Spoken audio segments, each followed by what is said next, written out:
सागवाड़ा नगर के सर्व हिंदू सनातनी समाज के बैनर तले बांग्लादेश में हिंदुओं पर हो रहे अत्याचारों के विरोध में एक विशाल रैली का आयोजन किया गया।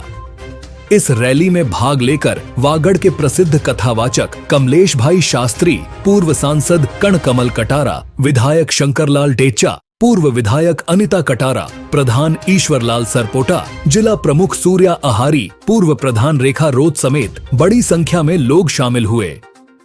रैली के दौरान भारत माता की जय के नारों के साथ सभी ने एसडीएम कार्यालय तक मार्च किया, जहां एसडीएम श्रवण सिंह राठौड़ को राष्ट्रपति के नाम ज्ञापन सौंपा गया।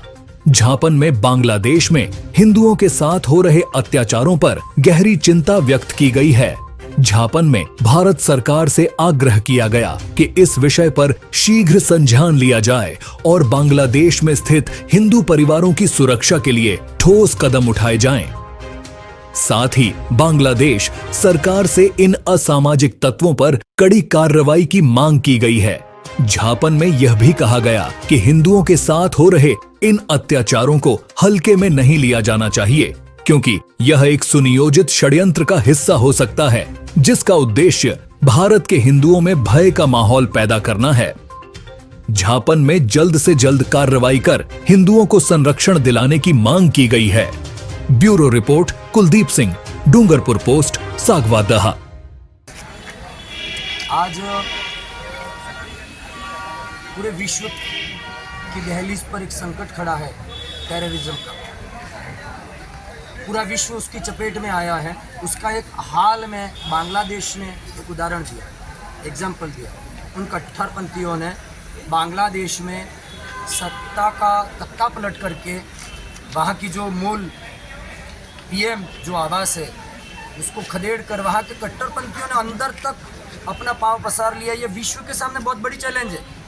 अगर गंभीरता से विश्व देखे, गंभीरता से बड़े बड़े देश अगर इस पर मंथन करें, तो ये सोचने जैसा है कि किसी देश के प्रधानमंत्री आवास में आम जनता कैसे घुस जाए।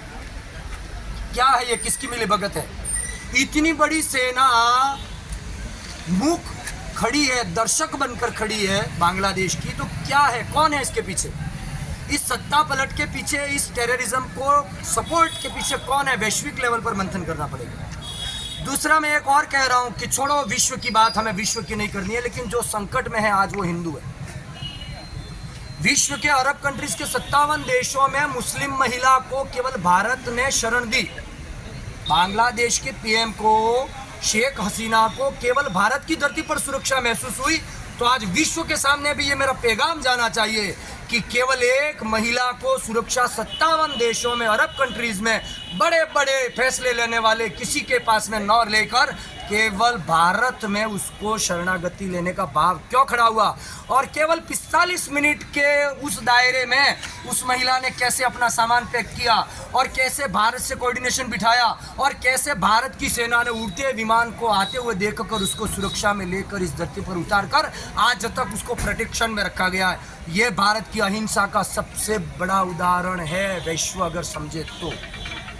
वरना मुस्लिम महिला को भारत क्यों यहाँ पर शरण दे? लेकिन नहीं, भारत की उदारता है, भारत की संस्कृति की उदारता है। और कुछ कट्टरपंथी लोग आज जो इस विश्व में ये जो हलचल कर रहे हैं, उनको भी कड़ा संदेश है कि सुधर जाओ बेईमानों, सुधर जाओ वैश्विक पटल पर, वरना ये बहुत बड़ा आंदोलन छिड़ जाएगा तुम्हारे खिलाफ। तुम ये ना समझो कि हिंदू हिंसा नहीं कर सकता है। अब वापस वहां पर स्थितियां बदली है। जो कट्टरपंथी थे वो घर में चले गए और हिंदू सब रोड पर आ गए। अगर इस तरीके से एक दूसरे के सामने बवाल होता गया तो राष्ट्र में और विश्व में अराजकता बढ़ने के अलावा कुछ नहीं होगा। तुम्हारी परमाणु शक्तियां कोई काम नहीं आएंगी। इसलिए मेरी सबसे करबद्ध प्रार्थना है, बांग्लादेश की सरकार से नई सरकार बने, वापस जो बने, और मैं भारत की सरकार, राष्ट्रपति द्रौपदी मुर्मू और प्रधानमंत्री यशस्वी हमारे नरेंद्र मोदी साहब से, गृह मंत्री अमित शाह जी से, कि बांग्लादेश में रहने वाले हिंदुओं की सुरक्षा पर हम कुछ कड़े निर्णय लें, क्योंकि वो हमारे हैं। बस इसके अलावा कुछ नहीं कहना है। भारत सबका हित चाहता है, भारत सबके साथ में खड़ा है और भारत सबके साथ में खड़े होकर सबके साथ में खड़े रहने की अपेक्षा भी करता है। इस बात को गौर फरमाएं। प्रणाम, जय श्री राम।